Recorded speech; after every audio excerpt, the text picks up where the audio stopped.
کیونکہ ان کا یہ تھا پلان کہ آپ صلی اللہ علیہ وسلم کی ذات اقدس جو ہے خاتم النبیین آخری نبی وہ یہود و نصارہ میں سے آئیں گے، لیکن ایسا نہیں ہوا، اور وہ جیلس تھے، ٹھیک ہے، وہ مطلب کہ حاسدین میں سے تھے، اور اس لیے آپ صلی اللہ علیہ وسلم کو مختلف اذیت جو ہے نا دیتے تھے۔ کہیں نہ کہیں ہم سب لوگ نا اس حسد کی بیماری میں مبتلا ہیں، اور ہمیں پتہ نہیں ہوتا کہ واقعی ہم حسد کر رہے ہیں۔ دیکھیں بظاہر اگر آپ کو کہے نا کہ تم حاسد ہو تو ہمیں بڑا غصہ لگے گا اس چیز سے کہ یار مجھے حاسد کہہ دیا، لیکن اگر آپ خود اپنی ذات سے پوچھیں اور اپنا محاسبہ خود کریں کہ یار واقعی فلاں جگہ پر میں نے حسد تو کیا تھا، تو آپ کو پتہ ہے کہ آپ کے حسد کی وجہ سے اگر بد نظری کی وجہ سے کسی کا نقصان ہو جائے، یا آپ جو حسد کرتے ہیں آپ کے دل میں ایک چھوٹا سا جو وہ کیا کہتے ہیں اس کو، ایک زہریلا درخت بن جاتا ہے، پھر وہ زہریلا درخت ایک بہت تناول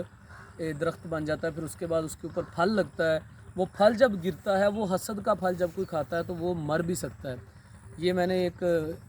تمثیل دی ہے، ایک ایفٹر ایپل پکنگ جو ہے،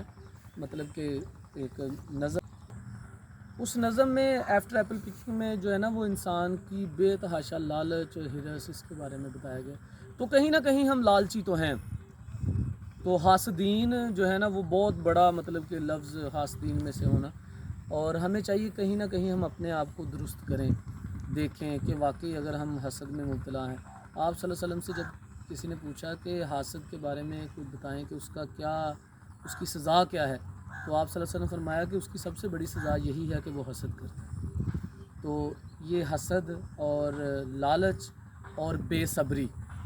ہمیں ان تینوں چیزوں کا کلا کما کرنا ہوگا معاشرے میں اچھائیاں اور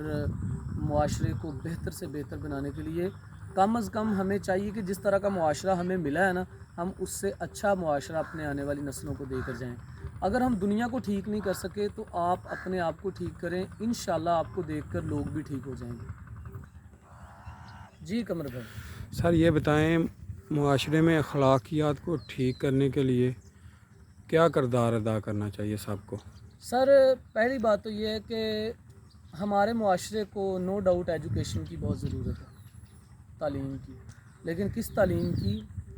اخلاقی تعلیم کی۔ چھوٹے بڑے کی پہچان۔ جی، آپ صلی اللہ علیہ وسلم کا فرمان ہے کہ مومن وہ ہے جس کی ہاتھ اور زبان سے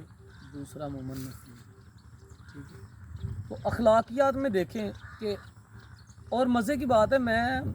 اپنا میں نے پہلے بھی بتایا کہ پوائنٹ آف ویو ہوتا ہے، میری بات سے ایگری بھی کر سکتے ہیں، ڈس ایگری بھی کر سکتے ہیں، اور ہمارے چینل کا مقصد کبھی بھی کسی کی دل آزاری کرنا نہیں ہوگا، اور اگر کسی کو ہم سے کوئی اعتراض بھی ہو تو وہ ہم نمبر بھی شیئر کریں گے، وہ ہمیں درست بھی کر سکتا ہے، کیونکہ کوئی بھی انسان ہے اس کے پاس ہر وقت گنجائش ہوتی ہے کہ اس کی کہیں نہ کہیں آپ اس کو گائیڈ کرتے رہیں، اس کو آپ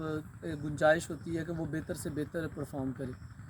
میرے مطابق اخلاقیات دو قسم کے ہوتے ہیں، ایک اخلاقیات وہ ہیں جو انسان پریکٹس کرتا ہے، اور ایک اخلاقیات وہ ہیں جو اس کے اندر ہے۔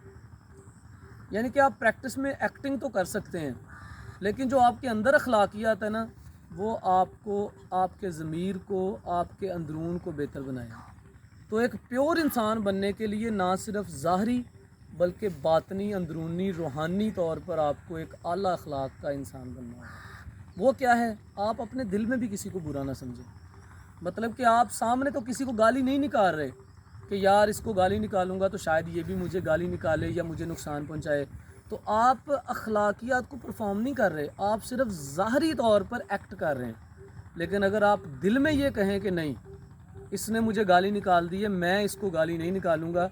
کیونکہ میں گالی نکالنے والوں میں سے نہیں ہوں، یہ برا کر رہا ہے، میں برا نہیں کروں گا کیونکہ میں برا کرنے والوں میں سے نہیں ہوں، تو آپ پھر اخلاقیات جو ہے نا اس کو ریئلی پرفارم کریں گے، اندرونی طور پر بھی اور بیرونی طور پر بھی۔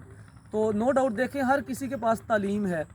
ہر بڑے پڑھے لکھے لوگ ہیں ہمارے معاشرے میں، بہت زیادہ تعلیم ہے، ہر گھر میں پڑھے لکھے لوگ ہیں، ہزاروں لاکھوں لوگ یونیورسٹی سے پاس آؤٹ ہوتے ہیں، گولڈ میڈل لیتے ہیں،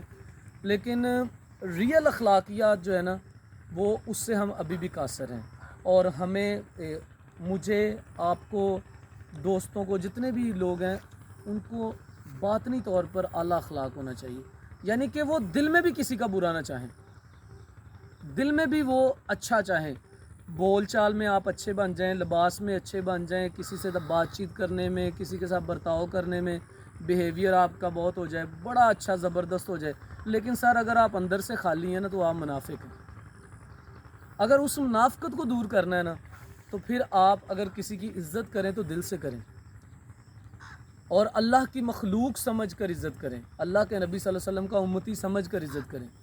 تو دیکھیں یہ جب ہم سب لوگ پریکٹس کریں گے تو یقین مانیں یہ دنیا سے یہ جھگڑے، یہ مسائل ختم ہو جائیں گے۔ اور انشاءاللہ میں اس پہ اخلاقیات پہ کوشش کروں گا ایک اور ویڈیو بنانے کی، اس میں پھر ہم ڈیٹیل سے اس پہ بات کریں گے۔ اور اگر مجھ سے کوئی غلطی ہوئی ہو یا میں بھول چوک کر چکا ہوں تو آپ ضرور کمنٹ میں بتائیں مجھے، اور اگر آپ کو کچھ بہتر لگا ہو تو تعریف تو اللہ تعالیٰ کی ذات کی ہے، ہمیں تعریف کی ضرورت نہیں ہے۔ آپ صرف دعا دیجئے گا کہ اللہ تعالیٰ ہمیں بھی عمل کی توفیق عطا فرمائے۔ السلام علیکم۔